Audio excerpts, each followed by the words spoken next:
Chapter 13. They traveled on foot. They traveled in empty freight cars. They were always on the move. But in truth, said Bull, we are going nowhere. That, my friend, is the irony of our constant movement. Edward rolled in Bull's backpack, slung over Bull's shoulder, with only his head and ears sticking out.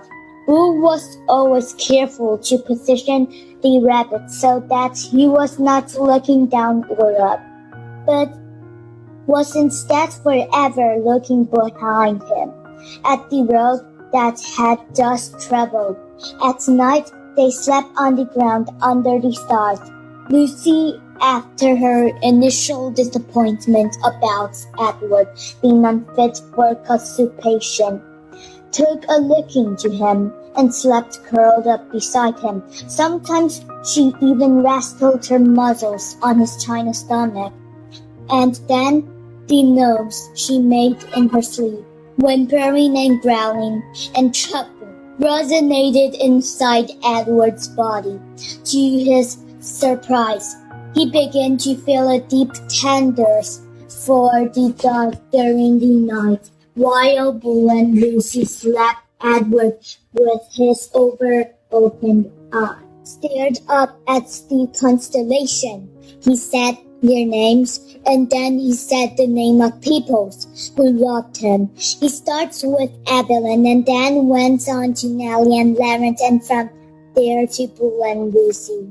And then he ended again with Evelyn, Nellie, Lawrence, Bull, Lucy, Evelyn. See, Edward told Pellegrino, I am not like the princess I know about love. There were times, too, when Bull and Lucy gathered around the campfire with others tramp. Bull was a good storyteller and an even better singer. Sing for us, Bull, the man shouts. Bull sat with Lucy leaning against his legs, and Edward balanced on his right knee, and he sang from somewhere deep inside himself. Just as Edward could feel Lucy's whimpers and growling resonated through his body at night, he could also feel the deep set sound of Bull's song move through him. Edward loved it when Bull sang, and he was grateful to Bull too, for sensing that a dress was not the right kind of clothing for Edward.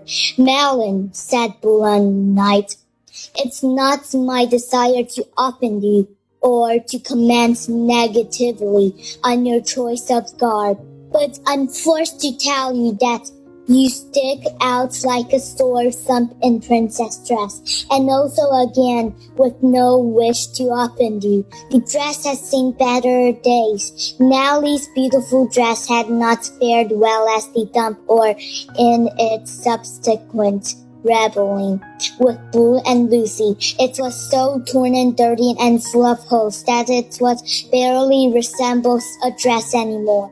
I have a solution, said Bull. I hope that meets you with your approval.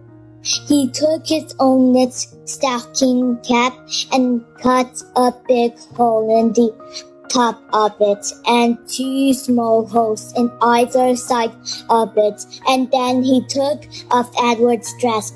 Look away, Lucy, he said to the dog. Let's not embarrass Melon by staring at his nakedness. Bull slid the hat over Edward's head and pulled it down and poked his arms through the smaller holes. There you go, he said to Edward. Now you just need some trousers.